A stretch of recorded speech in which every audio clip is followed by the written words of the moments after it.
This episode is brought to you by sleep. This is Cory, and this is the Anthem podcast. Or the lack thereof. Good afternoon, everybody. It's Rob. Welcome to episode 119 of the Anthem podcast. None of our sponsors pay for it, so why would really sleep be any different? So whether you're catching us on OTheAnthem.com, or whether you're using a third party platform like Google Play Music or iTunes or Stitcher or Dogcatcher or any of those, or our favorite, Pocket Cast, which we highly recommend, even though they don't pay us. Thank you for joining us. If you can, make sure you give us a rating and a review. It helps us climb the charts, helps other people find us. And a big thank you to everybody who shared the podcast this week. If this is your first week checking us out, it's only downhill from here. So we're not going to get any better. We peaked early.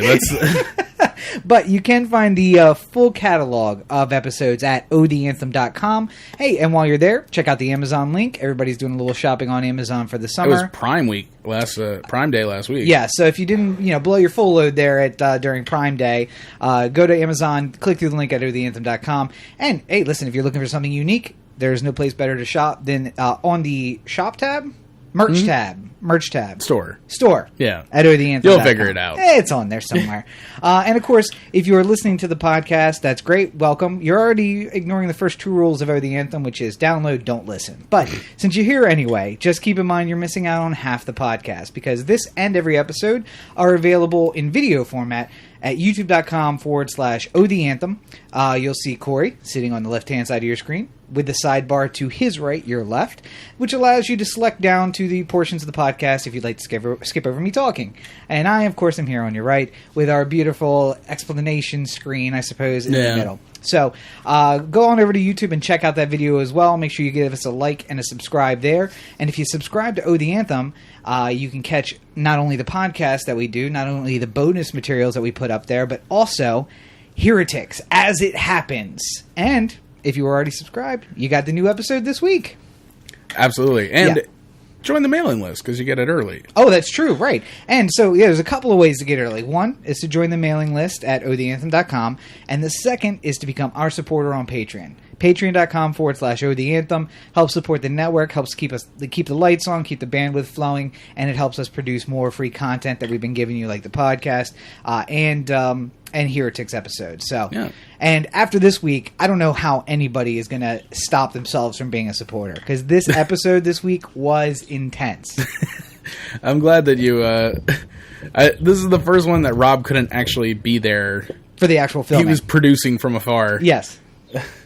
And actually, Laura and I were saying, like, man, if Rob was here, he'd be so upset with us not being on schedule. Like, was it time? Did it take forever? No, it didn't take forever. I mean, like, as soon as we got into shooting, it happened very quickly. Yeah.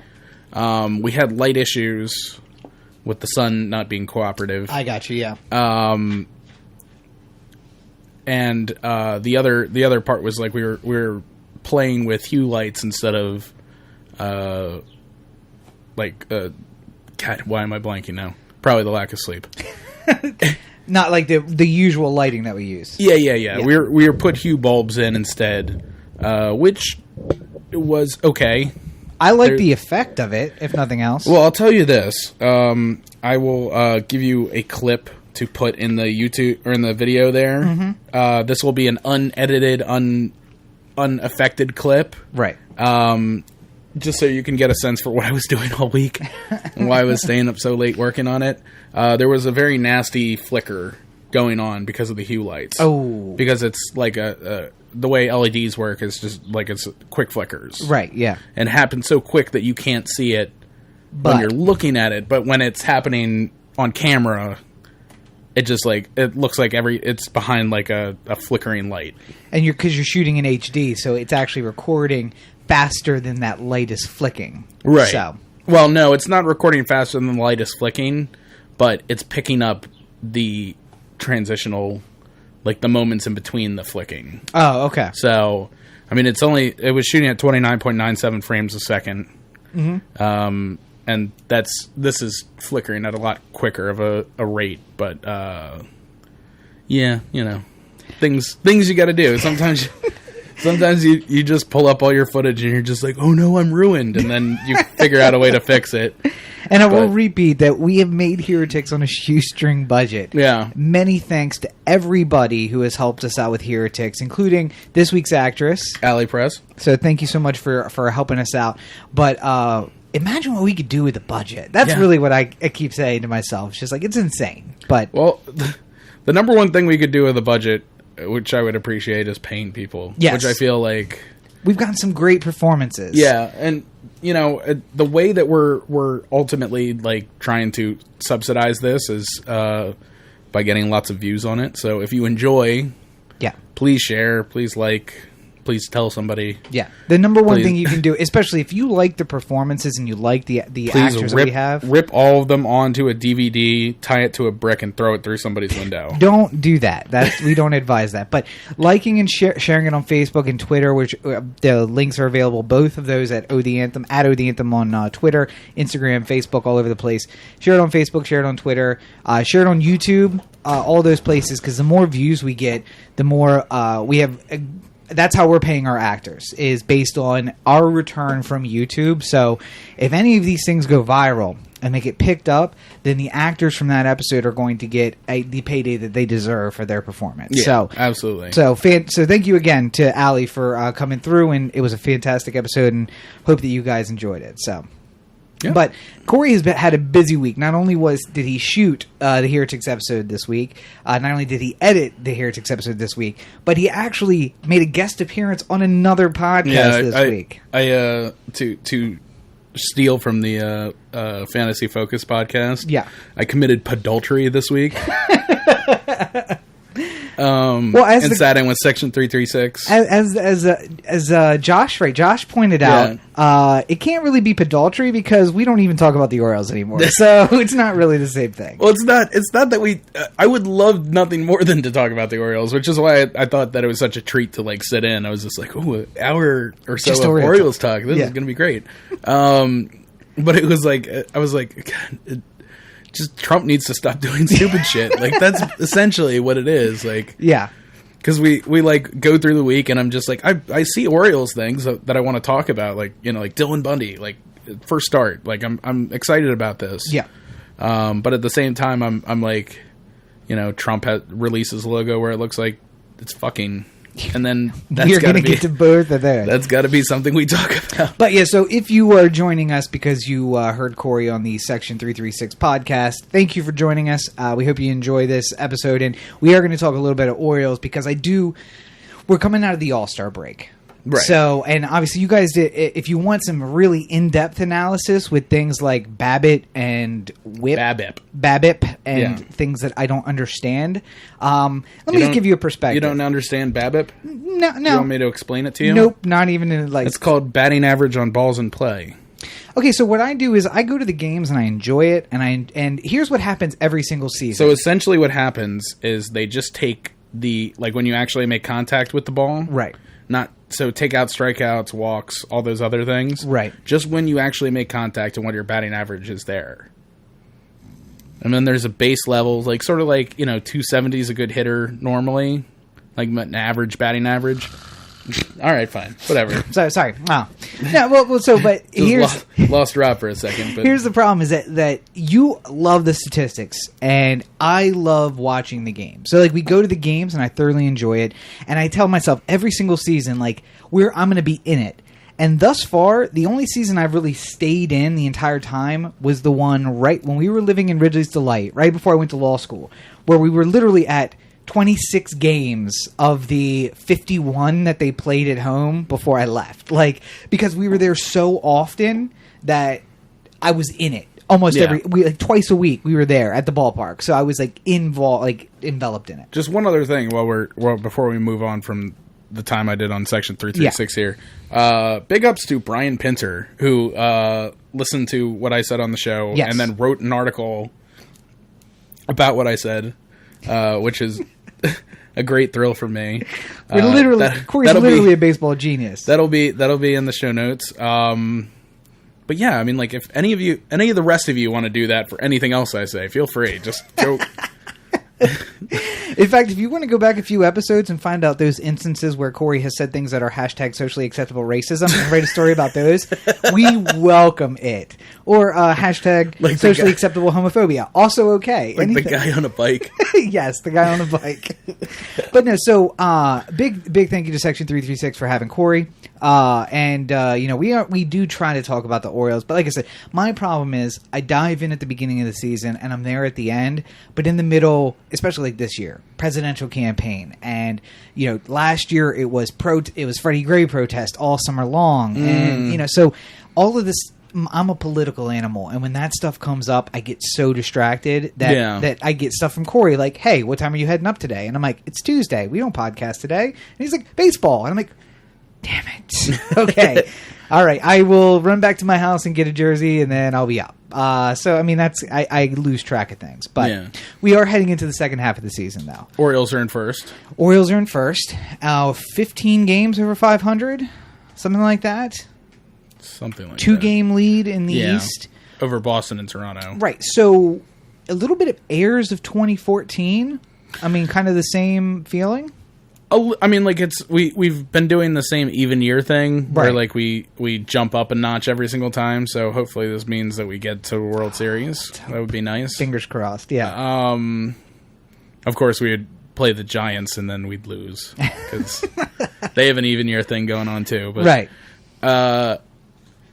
By the way, I'm going to San Francisco. Oh, that's right. You told me about that. Yeah, we're gonna go see the Orioles and the Giants. What you need go to with do, Brendan and Kat. You need to find out what their thing is, like your 5 and your rubbing of the toe, and do that so you can steal their even luck, and then just bring it back here. Or just deface their I can't advise you to do that. I can't do that. If everyone touches Willie Mays' foot on the way in, I'll just put my butt on it. I was going to go with the chopping it off and taking it with you. I think we brought it like a high school, like a magic monkey paw, right? Yes. Hashtag socially acceptable racism. I can't win. No, but so that kind of thing, like when you would steal the mascot of the. I mean, this never happened in real life, but TV told us that you would steal the mascot from the neighboring town.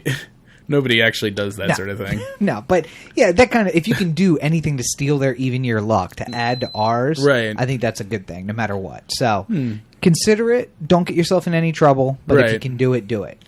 If I can take McCovey Cove with me, yes, absolutely. Or take a dump in McCovey Cove. There you go. I'm all scared of the water. I went downtown yesterday, and I walked by the Inner Harbor, and then I saw some people who were all wet, right by the water, and I was just I didn't want to talk to them.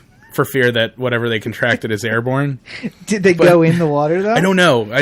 I wanted to the water smell upon them, like when you get out of the pool and you have that chlorine-y smell. They had a smell of death on them. So so probably. Oh guys, don't go in the water. Police boat just was driving away. Yeah, and I'm just oh god, this sounds like they were in the water. Well, anyway, so getting back to the topic at hand. Yeah. What are you expecting for the second half? I'm expecting much the same as the first. Okay. I think that there's going to be lots of home runs. Okay. There's going to be... It's going to be one of the... as I was explaining to Brendan, this is a very much a two-outcome team. Right. Either they score 13 runs and it's the greatest thing you've ever seen, or they score 0 runs and you feel like putting a gun in your mouth. There's no there's no in between. There's just. But we have had some magic with the late inning. But the late inning comeback is not by 1. The late inning comeback is we score 7 in the 8th inning. Yeah, that's the thing though. What's great about, or what's the blessing and the curse of the two outcome thing, is we can be down 7-0 in the second inning, and I'm it's not over yet. Let's just wait. Yeah, because we could just hit 6 home runs in a row, and then it's just we're fine again. But I don't the pitching is atrocious for the most part. So we have Tillman and Gossman, but Gossman hasn't been great all season. Yeah, But that's what our top two pitchers. One of them, you're like, he hasn't been great all season, so that's not a good sign. No, I hope that as the season goes along, maybe he finds that second gear to like kick into, and then he should be better.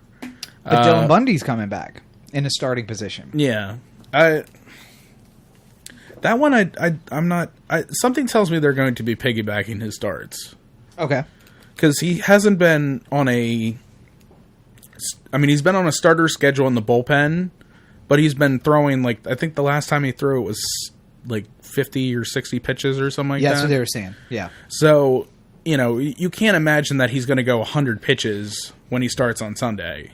So if he throws 75, that gets him to the, 4th, 5th inning, maybe, something like that.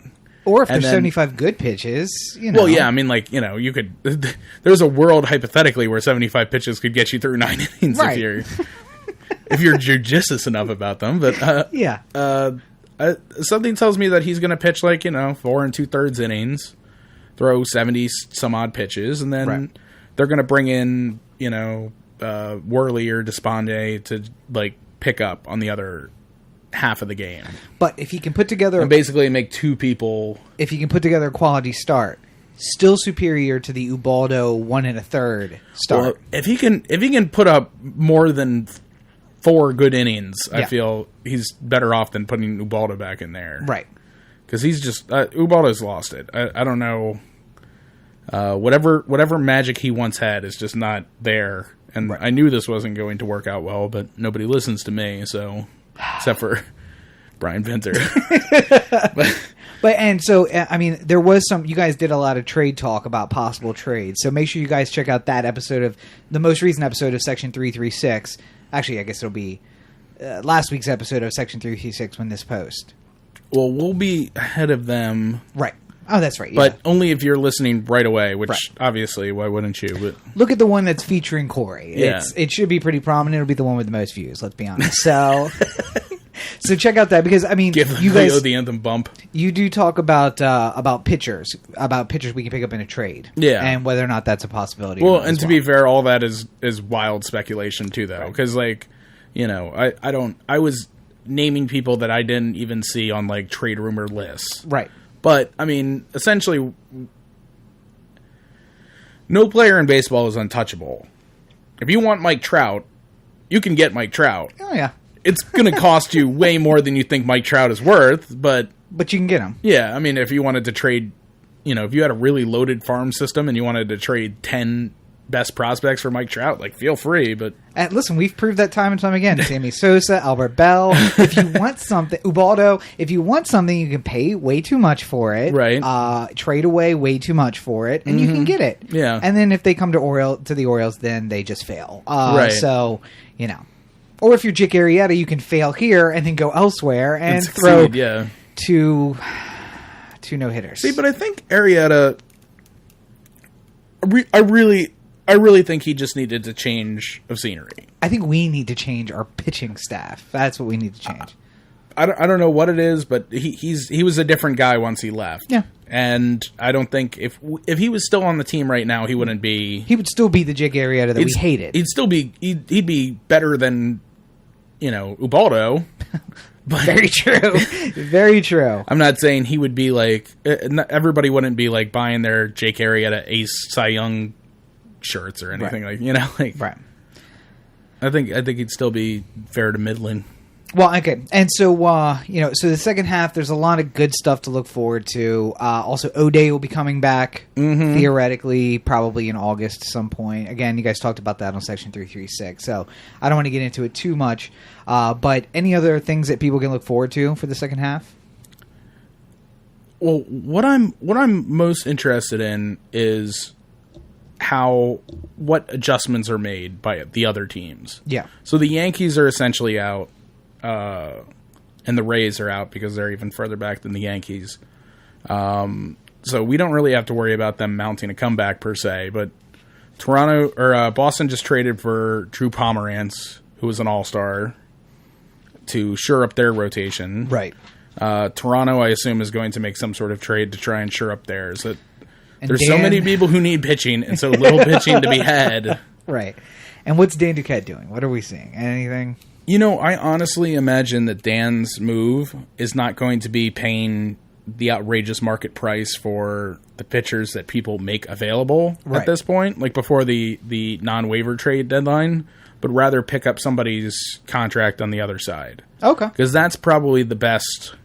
We'll probably make some sort of trade before the deadline, but people won't be happy about it. And then later on, we'll pick somebody up. Later on, we'll take a lot of money from some contract to make a trade, and that's how we'll do it. I have to imagine, which is very similar to what you said on 336. So, if you guys want to get more into that, make sure you check out that podcast. Yeah. So, but I'm excited. We're halfway through the season, and I realized a little bit more technically, but a little bit more. But we are only halfway. The ceremonial. We're only halfway through our season tickets, though. That's the important thing. Yeah. So we have another set of games to go to. I'm very excited about that. And regularly, I think we're there like every other week for the rest of the season, up until September. And then we have like a couple of weeks off. But up until September. And then, here's the thing that I don't like about this being a even-numbered year.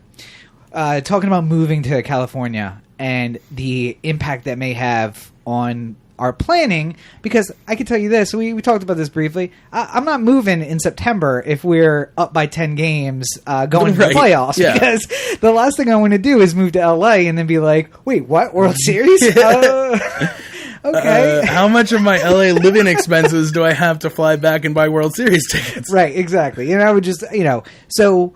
listen, Orioles, either do it or don't, but don't leave me waiting until like early October to figure out what's going to happen. Either be good or suck. There's no in between. Yeah. Well, and I guess speaking of be good or suck, things have been going a little off the rails on the political landscape. And we took a week off, kind of. We didn't really talk a lot of politics last week, but we can't... not organized politics. Not organized politics. Yeah. But we can't ignore the penetrating news that Donald Trump announced this week. Man. All right, so Mike Pence is going to be the VP for Trump. Yes. And I guess we've all given up on the idea of there being a convention takeover and Trump not getting the nomination. So I don't know that I've given up on that. I mean, the convention is this week. Yep. So stay tuned. Ohio is an open carry state, so things can get a little crazy. And the Black Panthers are saying they're going to come with their guns, and well, the NRA saying they're coming with their guns. Ted Cruz was talking about coming in with his supporters. Like, they're Texans. Who knows what the hell's going to happen? I like how. Did you see the list of the convention speakers? By the way, It's the most unpolitical convention ever. It's nobody you know. No. There's Paul Ryan, there's Mitch McConnell, and then that's it. Like, everybody else is like, city comptroller for... And by the way, Tim Tebow, except for not Tim Tebow. Something tells me that Trump just said it, assuming he could get him. Right. He's and then like, Tebow's going to speak at the convention. He's like, whoa, what? I'm not hitching my... Listen, I already got enough bad PR. I don't need to be hitching my cart to you. Listen, I already get enough shit about the Christian shit. I don't need Trump, Donald Trump on I don't top need of that. Trump stink on me. Yeah. So, for those of you who may not know the name Mike Pence, because Mike Pence was announced as the VP. Well, you should. You really should. You should, because we talked about him on the podcast. Although maybe not by name. No. Because we talked about the Indiana governor, but you may not recognize the name Mike Pence. I'm pretty sure we said the name. I'll have to look back in the transcripts and find out. Right. Go ahead and do that. Go ahead and search the... Do a Lexus search and... See how often Mike Pence came up on the podcast. So why would someone who is a regular listener to the Anthem know the name or the name Mike Pence or the Indiana governor? It was when North Carolina had passed their law, the Religious Freedom Act. Mm-hmm. We had also talked about the fact that Indiana had passed a similar law, though North Carolina's was more about like the bathrooms and shit like that. Right. Whereas Indiana's law was like, if you're a baker, you don't have to bake a cake for a gay wedding. Right. You have like the right to refuse. And again, I don't get it, but basically, and that's kind of a thing about Pence, and this is what kind of makes me pensive about it. It seems like the safe bet to sort of keep the rank and file Republicans in line. Yeah. Because conservatives like him. Yes. Especially the religious right conservatives like him. Yeah. But he takes hits because, like, on the religious liberties bill, like, as soon as North Carolina started, like, getting their state shut down because of it, he sort of backed off a little bit, and then people were upset that he wasn't going whole hog, and then so he was having a thing where the right was upset that he wasn't going far enough, and then the left was upset because he went far at all. Yeah. And now he's stuck in this middle place where he's like, well, no, I don't hate gays, I just, like, religious freedom, and they're just, like, boos on both sides, and he's like, what do I do? Right. Well, and I guess the question is, given that that's the fact, would Newt Gingrich have been a better choice? No. Somebody who's been out of politics and so kind of out of it? No. But he is the hero of the Christian right. He is the guy who brought about the conservative revolution in 1994.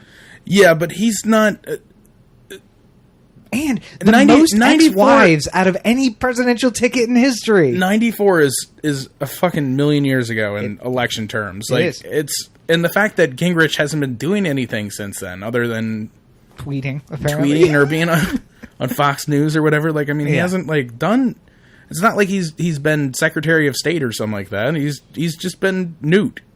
Well, and it's interesting that you bring that up, because until somebody pointed that out, I didn't realize that...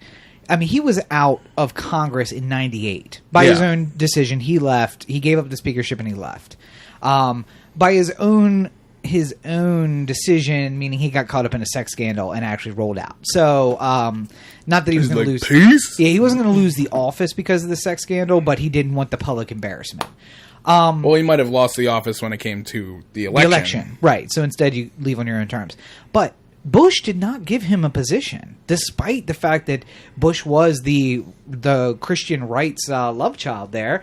And it didn't occur to me until I saw somebody bring that up this week, that he literally spent the 8 years that Bush was in office doing nothing. And I don't know if he thought he was done with politics, but that would have seemed like a match made in heaven. Yeah. You know, Christian conservative, and bring in Newt, but he didn't. So, I mean, I think Newt had a very specific role to play in the Clinton era White House. Yeah. Where he was the Republican, not golden child, but he was the Republican voice against the Clintons. Right.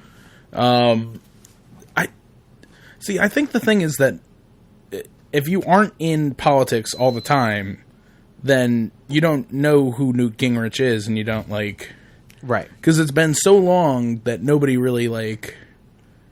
You don't know where he stands. He ran for president, but he didn't really, like, go far. And did he run this year? No, it was the last time. 2012. Right, but he dropped out after, like, New Hampshire or something like that. Like, he immediately... He knew that he didn't... He was like, oh, shit, nobody knows who I am. Okay, I'm out. I mean, honestly, Trump had two ways to go, essentially. He could have gone with the safe pick, which is what Mike Pence is. Right. And it shores up the base. It makes Republicans feel like he's got a actual Republican running on the ticket. Mm-hmm. And that's, I mean, very few people say that the vice president really makes any kind of effect on, like, how people actually vote. This time it may, though. Because I think the Christian conservatives weren't going to necessarily vote for Trump. Yeah, but they weren't going to vote for Hillary. They were going to vote for Trump.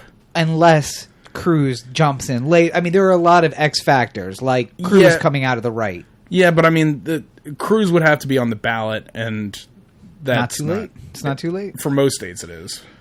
I think that he wouldn't be on like 5 of the largest states or something like that.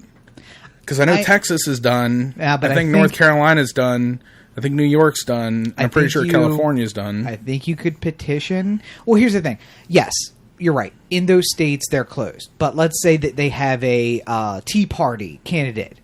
So then he requests that the Tea Party candidate... Or like he just runs the Constitution Party or something like that. Gets picked up and then pulls together on all of these states, becomes the candidate for each of these individual parties. Mm-hmm. Like Maryland has different... when you get your ballot, the presidential candidates aren't just Democrat, Republican. There's an entire list of this guy from Maryland. The third party guys, Dr. Jill Stein and Gary Johnson are on the ballots in all 50 states, I believe. I Gary Johnson is. Yeah, and Jill Stein's working on it. I think she's everywhere but the South, which is apparently difficult to get on the ballot. Surprise. I don't imagine she would do well there anyway. No, But not really. I think she shored up the places where she knew she was going to get votes anyway. Yeah. So, but no, but I it'd mean, be funny if Democrats were just like, we don't need to be on the ballot in Alabama. It's whatever. We're giving it up. We ain't gonna win it. But no, but you get a constitutional part. Like in Alabama, you will have 9 Republican style candidates. Yeah, and it's just the Southern Dixiecrat, the Southern whatever. Okay, so the Cruz gets the backing of one of those parties, and their guy drops out. They put his name on the ballot. Easy enough, because you don't have to submit the names. You have to get your party on the ballot. Right. And then so he gets on. Listen, here's the thing. You don't even have to get on all 50 states. It's great to say you're on all 50 states. You don't. Yeah. Somebody, if there's a third, or right now, actually, with the way that Gary Johnson is polling among millennials at 24%, better than Trump, and Jill Stein is doing really well amongst liberals who aren't going to vote for Clinton. Mm-hmm. He could get on the ballot in like 15 states and be a spoiler. I'm not thinking Cruz will actually win. A spoiler at this stage would essentially be siphoning off votes from Trump. Yeah. Which is why I'm saying that the VP nod is important, because you get that base, you get somebody that the base can say, I like Mike Pence. So if Mike Pence backs this guy, then even if Cruz is running, I'm still okay with Trump because he's got a Christian conservative there who's got his ear. Right. And let's be honest, 3 or 4 weeks after Trump's president and he gets bored and decides he's going to abdicate, then now Mike Pence is president. And I don't much care for Mike Pence. No. I mean, I don't dislike him feverishly. Okay. But I mean, I don't think nothing about him excites me. Sexually or otherwise? Just in general. Oh, okay, yeah. The only other way to have gone, though, would have been the McCain-Palin kind of idea. Because McCain was so far back of Obama in the polls. He had no excitement behind his campaign. Yeah. He was going to... If it was just him and Obama, and there was no vice presidents attached to either one, he was going to lose by 10 or 12 points anyway. Right. So why not just go swing for the fences? Get the crazy lady in Get there. the crazy lady in there and just see if it mixes it up a bit. And it did. For a while, she really made a impact on his polling. Yeah. And it looked like she might be able to help, sort of like clear the Obama hurdle a little bit. But then she started talking. And then, What is that movie that they did? Game Change? Game Change. God, Yeah. it's such a good movie. Everybody should watch that. Yeah. It's not a documentary. It's not even a mockumentary. It's a retelling of the story. It's step-by-step retelling. Yeah, it's like a dramatization. Yes. Yeah. But it's very entertaining, especially the parts about Sarah Palin, about how she was so Well, it was based off of the book. Right. So, written by a staffer for McCain. Very good. Yeah. Highly recommended. But speaking on staffers, though, Trump has done a really good job of getting his staffers up to game. Now, because Hillary put out 37,000 ads in the last month. Mm-hmm. Trump has put out 0. Right. He's got no money for ads, so that's probably why. Mike Pence is a good fundraiser, too, by the way. Which is also another good reason to get him. But Trump has gotten more play off some of his social media stuff, which, is right in the wheelhouse for Trump. But talking about striking while the iron's hot, did you see Trump's Pokemon reference? I did see. Good job, people. It wasn't Donald catching Trump. A crooked Hillary. Yeah, good job, whoever's working for Donald Trump, getting on that. And I do want to say, if anybody's joining us because you saw, I feel like if I had enough space on the sidebar, I would title this segment "Pokemon and Popular Culture," and it would be like an ode to Jeopardy. I would want to go back and say, we had some negative comments this week about what we said about Pokemon. What we said about Pokemon? What I said about Pokemon. I will say that if you are here and you saw those comments, I would encourage you to check out Dirty Shore Underground at dirtyshoreunderground.com. We did a full episode this week just on Pokemon and the phenomenon and what's going on in the world. Most of the comments were, how can he hate so much on Pokemon? And my point was not that I'm hating on Pokemon. Right. I get it. And listen, that's the point I was trying to make on Facebook to these people. Yeah. But I have to imagine these people, Corey. Don't address them that way. The lovely people who spent the time to comment on our Facebook post, who I imagine like after each reply was coming in, they were just like, yeah, feverish typing. Right. Yes. But no, and we don't hate Pokemon. No, that wasn't the point of the segment. You know what?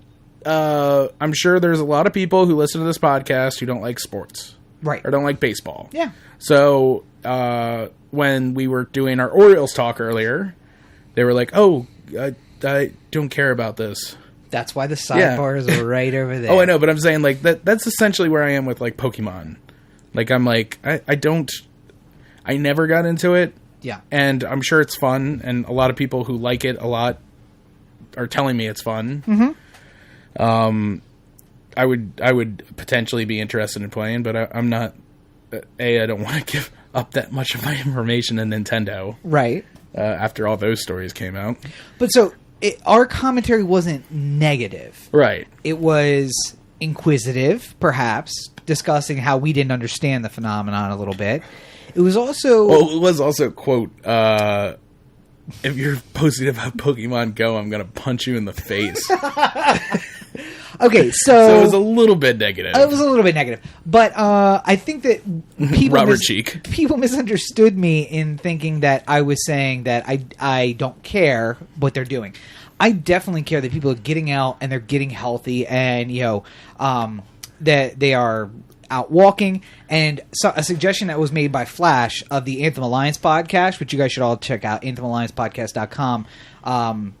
But download Charity Miles and have that run in the background, because if you are doing that much walking, you can raise a lot of money for some really worthwhile charities. Yeah. But that is all great stuff.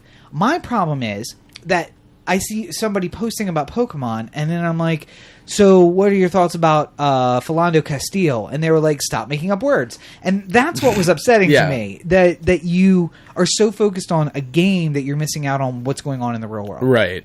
And this week, there's still so much going on, and still some people were just like, I have no idea. I literally spent all of my phone's battery, training Pokemon. And I'm like, yeah. I get that it's fun, and I get that it's a distraction. By the way, Nelson's is a gym. Oh, nice. So people can go there to battle their Pokemon, I guess. So come on out to Nelson's. Say hi to Cory while you're there. Or don't. Whichever. But no, so I am totally on board with the Pokemon thing, and I like it for the good parts of it. The bad parts of it, though, are that you get so involved that, and listen, it's not just Pokemon, it's everything. When like the new Call of Duty comes out, or when the new Assassin's Creed comes out, and I see people, or Grand Theft Auto is even worse, and people just dive into this world and then they get lost about what's happening in the real world. That's what I get upset about. Yeah. So if you're playing Pokemon, we are on board. Go play. Download Charity Miles so that you're also getting some money for worthwhile charities while you're doing it. But it's not that we're negative about Pokemon. And you know what? I would like to say Hillary Clinton stole our joke. Yes. The one that we put up on the Facebook video, the little sneak peek that we give you on the Facebook, was essentially the same joke Hillary made, only she grandmaed it so bad. So listen, if you want some joke writers, Hillary, there's two guys right here. It's not about the joke writing; it's about the delivery. No, because I think somebody wrote that for her. And then they stole our joke. Clearly, they took our joke. You know what? And then they tried to make it for her instead of just making the delivery what it was. You know what Hillary is? She's Rainier Wolfcastle playing Radioactive Man. Up and at them. Up and at them. Up and at them. Closer. Like she's in the back and she's like, Pokemon go to the polls. It's like, not quite. Let's do it again. Maybe this time like a human being. Pokemon go to the polls. Not a question. Not a question. Don't go up at the end. Yeah, just. I'm Ron Burgundy. Who the hell put a question mark on the teleprompter? I told you he'll read anything you put up there. But kind of a commentary, by the way, just, that they are jumping on this phenomenon that's out in the world. And it's a good thing, but Hillary has never thought about Pokemon in her life. Yeah. If you need somebody to explain this to you, Hill, just give us a call. I don't Hill give a Dog? shit. Yeah, I don't give a shit about your political affiliations. I can be bought. I can certainly be bought. Listen, he's got some Democrat ruminating in him somewhere. I don't know if you listen to the podcast that often, but we have made pitches on several occasions to be purchased. We're for sale. Just Rob's for sale. Talent for sale. The talent. Not, I mean, you won't get my vote, but you will get my talent. We'll get your... That's really what it comes down to. It's like at the job interview, it's just like, so you're voting for Hillary, right? And it's like, listen, I don't think you can legally ask me that at an interview. What are you, one of them lawyers?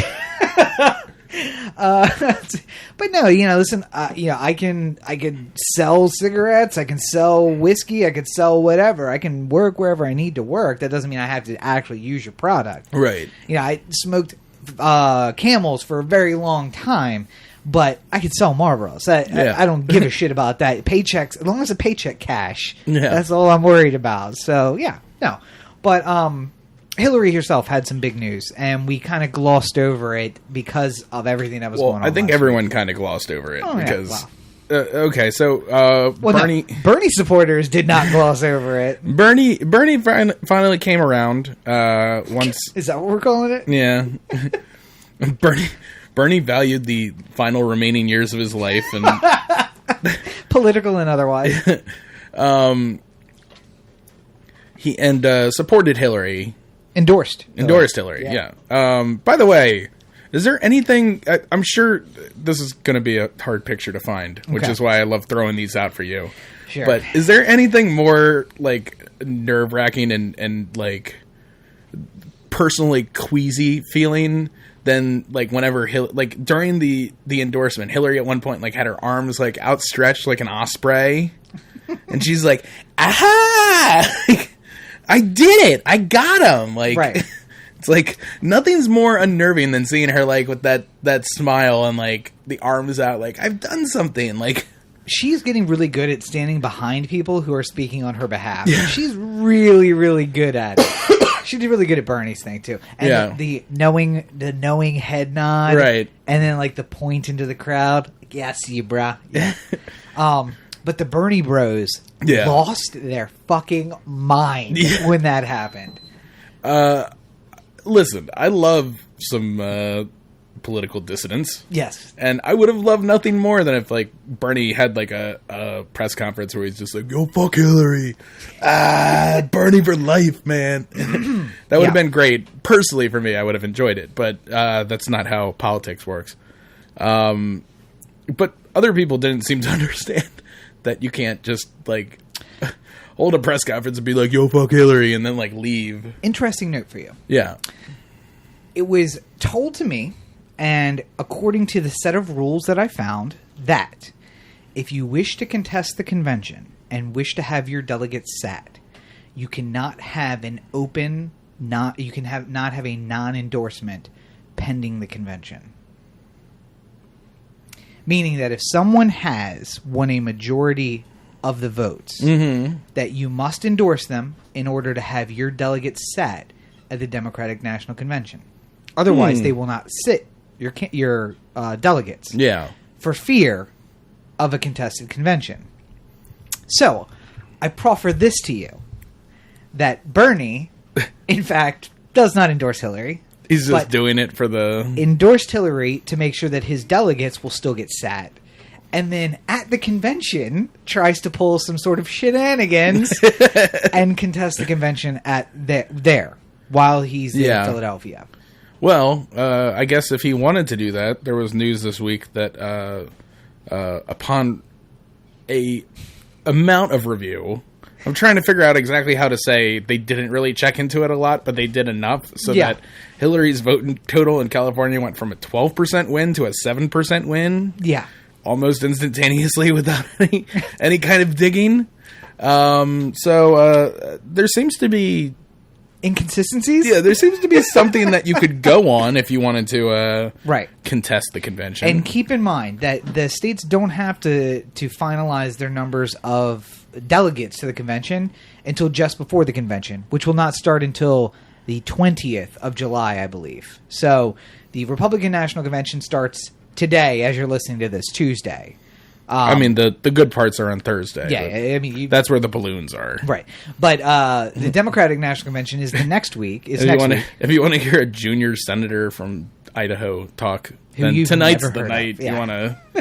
So literally, the delegate vote counts may change before everyone sat at the convention. Yeah. And don't forget, superdelegates don't vote until the convention. Right. And we have no idea. And if he gets to the floor on Tuesday and then starts like, listen, I don't know if you checked this out, but California is now within 1%, which means we are sitting a total of 2,000 delegates now.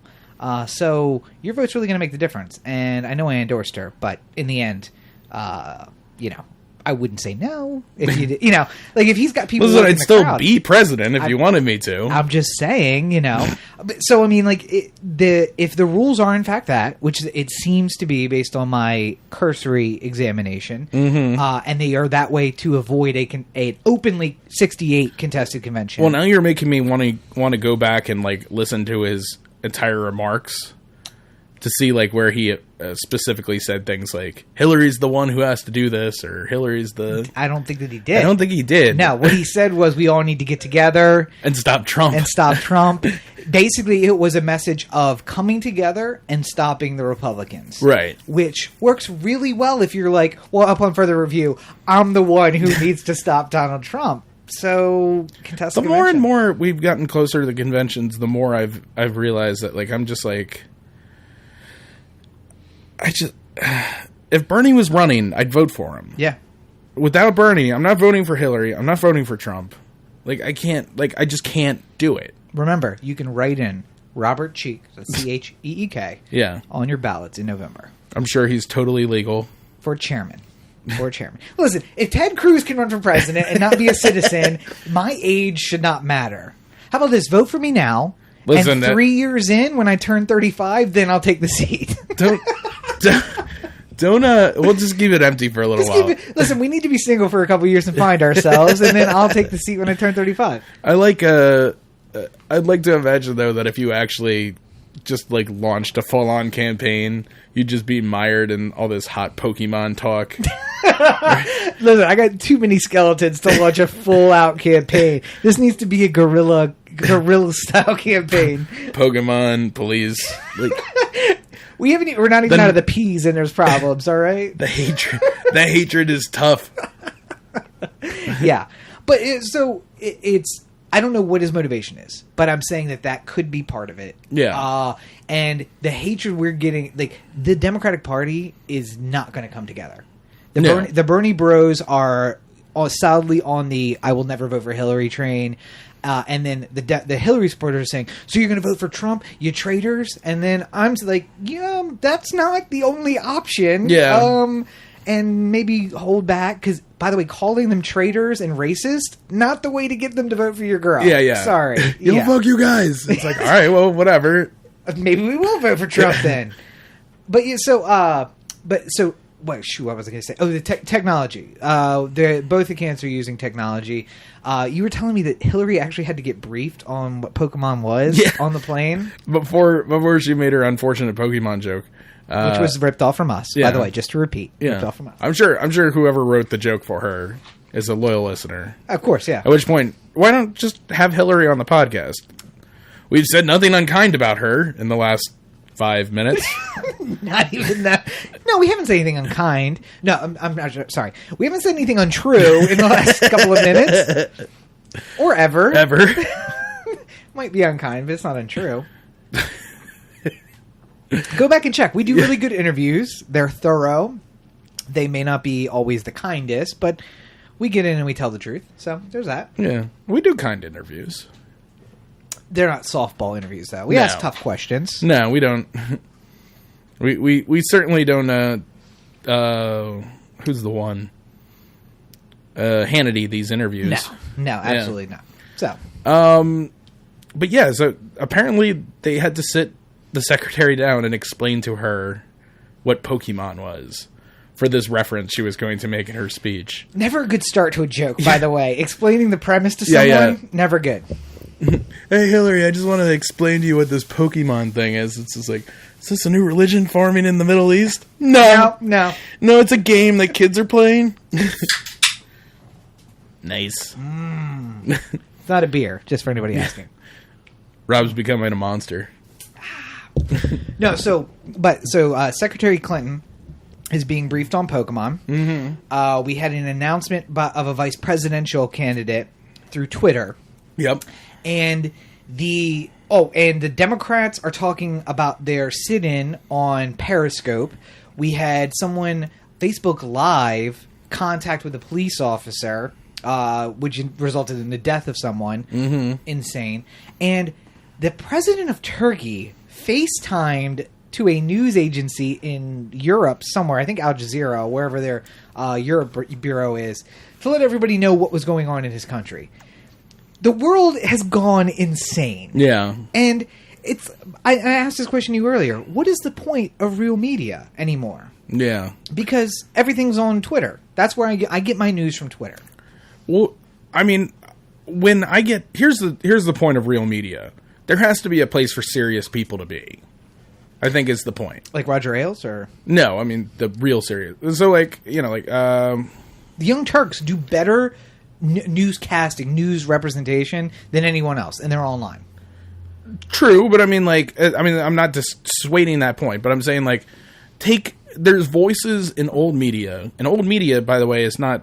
Like, you know, if you were in it 20 years ago, then you're still part of it, kind of thing. I like George Will's writing. I don't always follow George Will's opinions, but I enjoy his writing. Yeah. And he's the type of person who can only really be in a newspaper or a periodical or something like that. Okay. Like, we're not going to have the George Will podcast where he's just like, yo, what's up, bitches? George Will. Wait, who opens their podcast with, yo, what up, bitches? The George Will podcast. Apparently, yeah.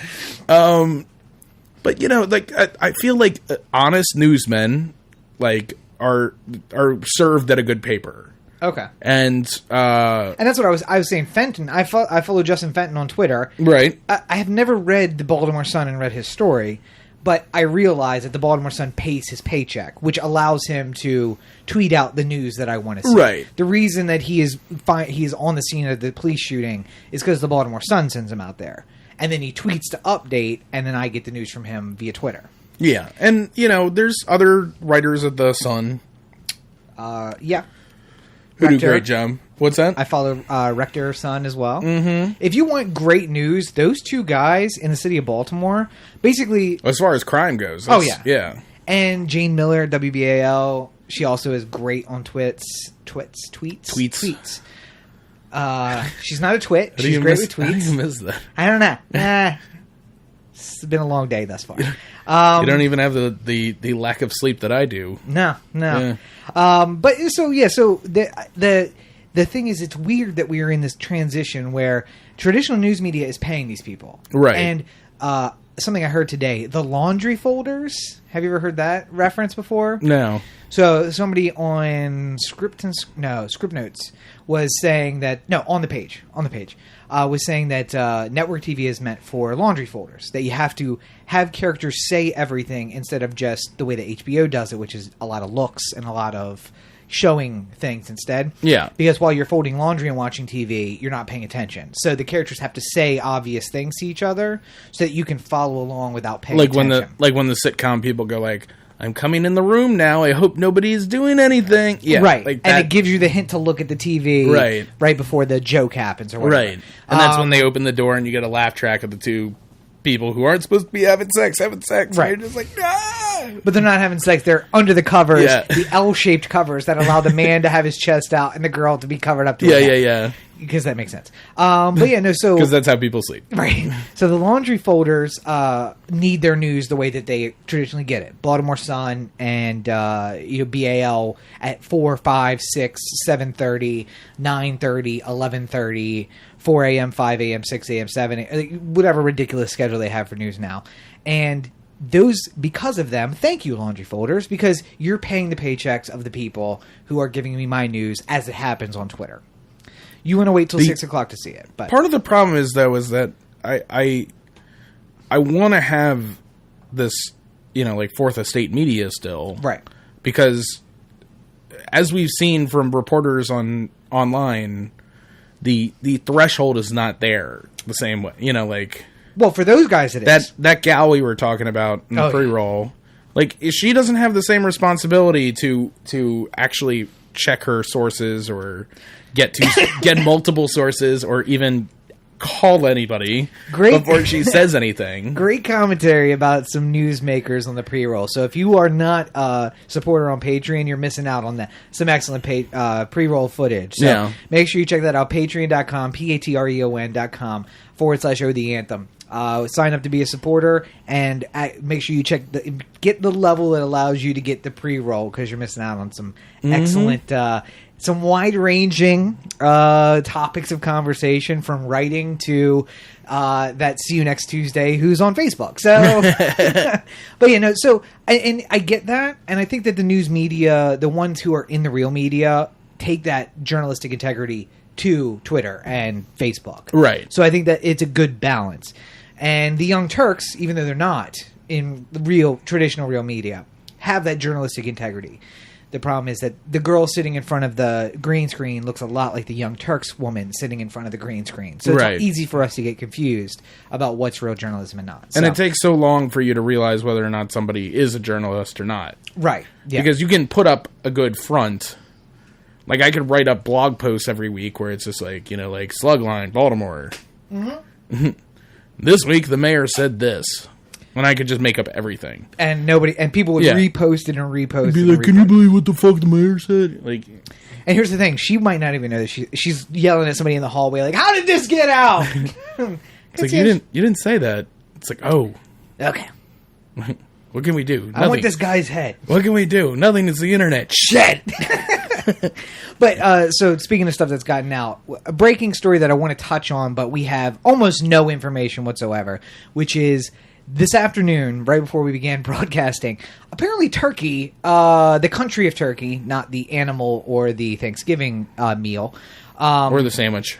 Which is also partially both of those things, is under a military coup. So you're hearing this on Tuesday, but I want you to know that we reported it first. If Turkey's still a country, then here we go. Or it's all calmed down and you guys don't care. But when I'm talking about... or it's not a country and you still don't care. Yeah, that could be that too. But it's a NATO ally. They're in the EU. It's kind of a big deal. Police are getting shot by military helicopters. Citizens are taking over tanks and driving them through the streets.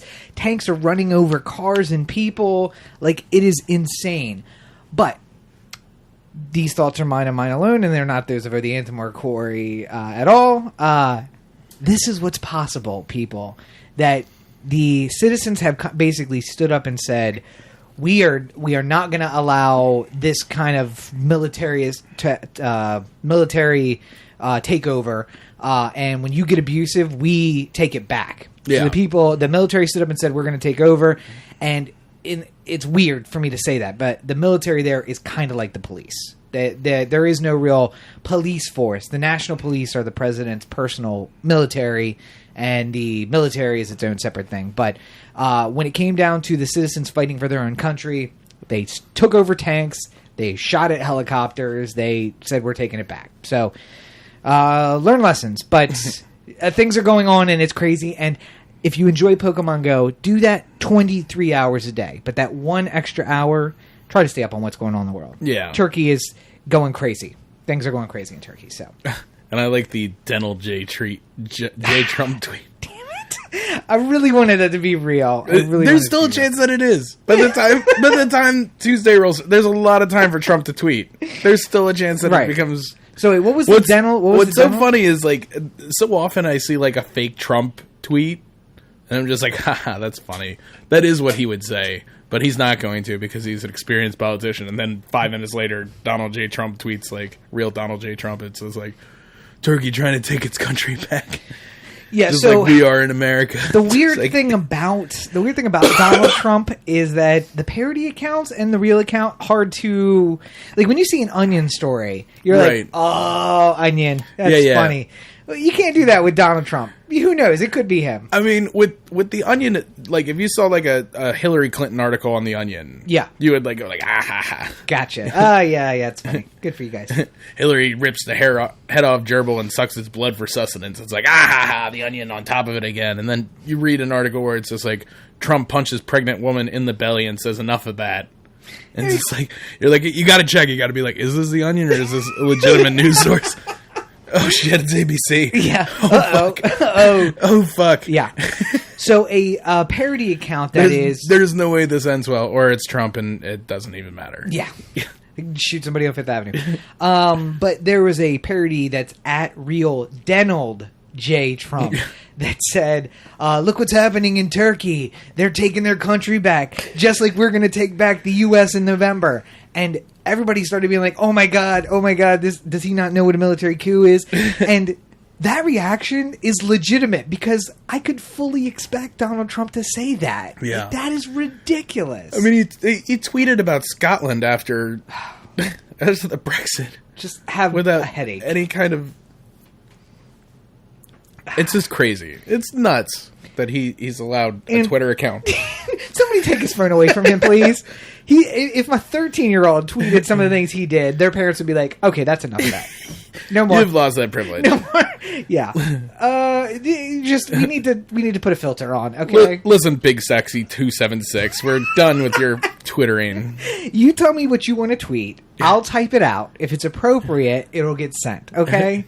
Hey, listen, somebody at the Trump campaign, if you're looking for that guy right here, again, I can be bought. I'm very, very available. So, some guy disagrees with your opinion on Twitter. Reply, suck my nuts. No, Donald, it's not we can't do that. You're running for president. That's.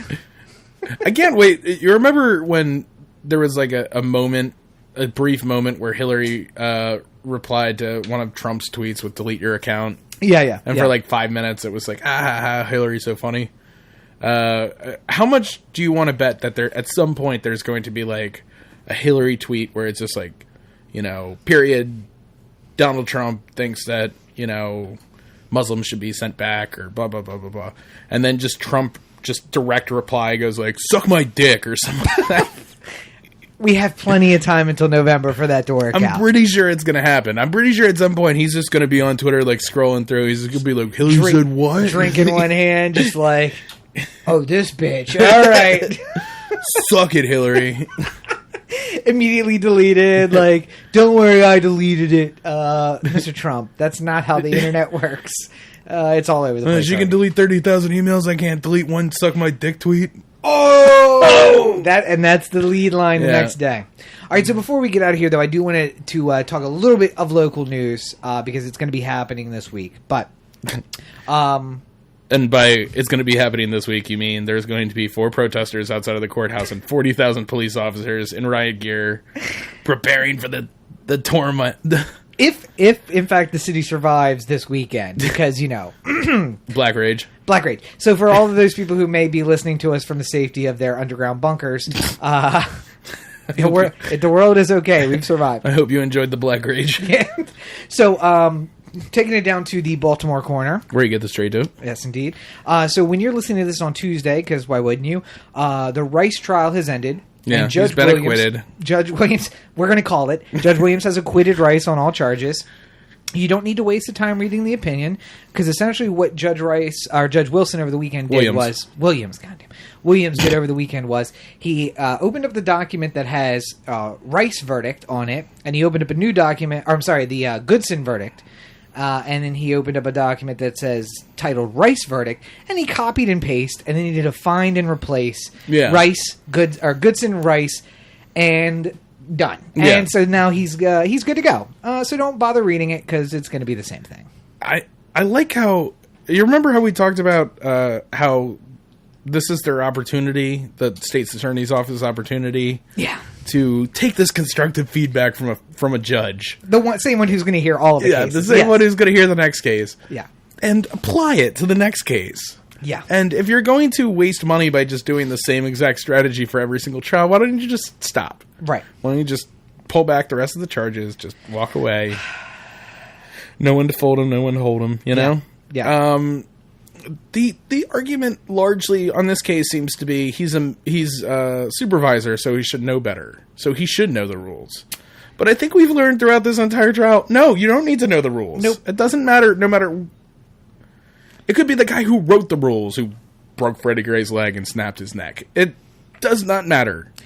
I'm going to make an interesting metaphor for because you. all you're gonna have to do as the defense is say he only had a couple seconds to make a judgment call, and then the judge is going to go, "Oh, judgment call. What are you going to do?" Yeah, that happens. So this Rice's trial is. Meanwhile, my judgment calls can totally end up in convictions. But, it's whatever. And also, if you don't intend harm to someone, you can still go to jail, despite the fact that other people won't. For other people who should give us a job. So the Goodson tying it around nicely. The Goodson trial is to the Rice trial, as John Kruk's first pitch in the '94 All-Star game is to the second pitch in the '94 All-Star game. I think it was '94. You remember when Randy Johnson threw at him? Yeah. And he switched sides and put the helmet on backwards and flipped the bat around? Yeah. That's essentially what the state's attorney did this case. They're like, same evidence, we're going to flip it around a little bit and... then we're just going to look more ridiculous doing it. Just look more ridiculous, but all for the same kind of thing. Only their ridiculous nonsense cost the city...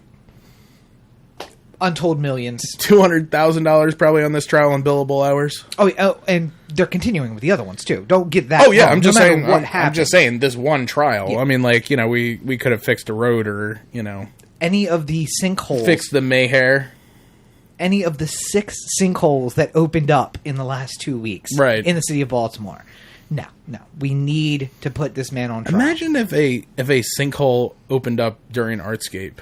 Oh, God, do you think they'd finally get around to fixing them? Nope. There's one where they're saying it's going to be months before they get to it. It's just like... Listen, we'd love to fix that sinkhole, but now we have some payouts to make to families because we knew that it was going to fall in, and we still let them put on Artscape, so... Listen, we don't have a money tree. Actual quote. That's from the city. That's the answer for the city. We don't have a money tree. Okay. Thanks. Why don't you have a money tree? Apparently they have a money burning pit, though, because that's totally all right. Trials that we don't need, tips for billionaires and millionaires who are going to live there. Welcome to Baltimore, where we make it up as we go along and the dollars don't matter. So, and that casino's really paying back into the city, too. Listen, if I want to get a drink at 4 in the morning, it pays every single time I go to the casino and pull myself up to the poker table and pay my $25 minimum hand with my $8 beer. Yeah. Son of bitches. Just ridiculous. No, but the Rice trial has ended. He's been acquitted. I'm just assuming. Yeah. I think it's a fair assumption to make. Safe assumption, yeah. The only reason Williams is waiting until Monday is to avoid trouble this weekend. He's gotten smart, and he's seen that... See, when we announce things before the weekend, then the protesters come. Let's do it on Monday. They'll burn themselves out by the weekend while most people are working, and then we won't have any trouble.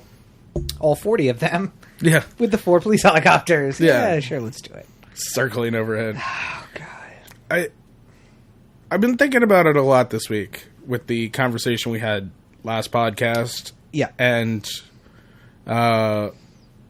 as this trial has gone along, because I mean, like, essentially, I don't think the state attorney's office has been wrong in their belief of how a conviction should come from their argument, right? Because I mean, it's fairly simple if you listen to it as like a reasoned person. Yeah. you know, if I came to you, just a regular citizen, with, you know, like, oh, these police officers threw this guy in, they were supposed to seatbelt him in, but they just threw him on the floor, and when he got to the police station, his neck was broken, and the arrest wasn't legal. Do you think the police officer should be held responsible somehow? Clearly. Yeah, that clearly seems to be the case. Yeah. The problem is that there's no, I mean, like, so many protections go into police officers that keep them from, like the video I shared on your wall with the warrant pickup. Yes. Like, there's no law against what he did, that police officer. So, I mean, if they brought criminal charges against him, it would quickly be dismissed, or would they go through the trial and they spend a lot of money and he'd be acquitted? Yeah. Because there's no, like, there's no thing that says if you do something bad, you get, you know, you can be found guilty. Right. And so, that guy is going to now lose his first offender status. He's probably going to go to jail. It's going to be a shit show. Lose his job. Because the guy lies. Yeah. Because the cop lied when he arrested him. Right. Yeah. So, but check out last week's episode if you want more commentary on my thoughts on the police and what we can do.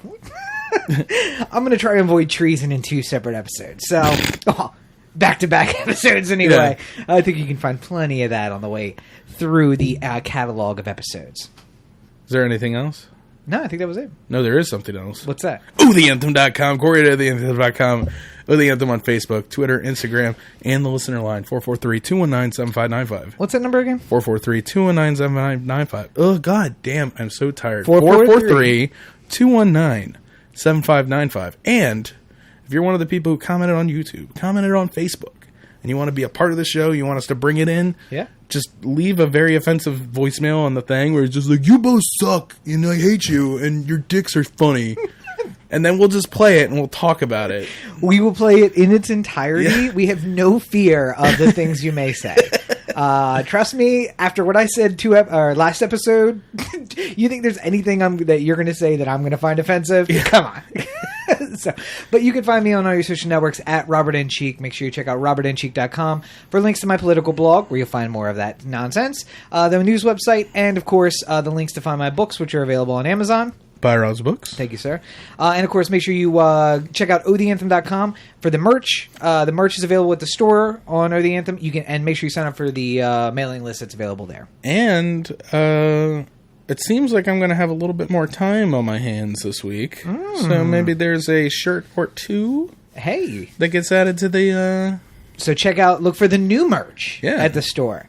And, of course, if you want to get the insider experience to the O The Anthem podcast, you're only going to be able to do that if you become our supporter on Patreon, patreon.com/O The Anthem. That's patreon.com/O The Anthem, where you can sign up to be a monthly supporter for as little as $1 a month, and it gets you all sorts of extra bonuses like the pre-roll. You get early access to the episodes of Herotics and a whole bunch of other additional stuff. Check that out on patreon.com/O The Anthem. Well, I think we've done good here today. We've done something. I don't know if it's good. But as always, you are listening to the O The Anthem podcast, part of the O The Anthem digital network. For Cory, this is Rob. Have a great week, everybody. We didn't even talk about the fucking logo. Oh, God. The logo fucking... This one. If you're watching the video, this one. The Idiocracy logo? Yeah. Idiocracy's coming true. Yay.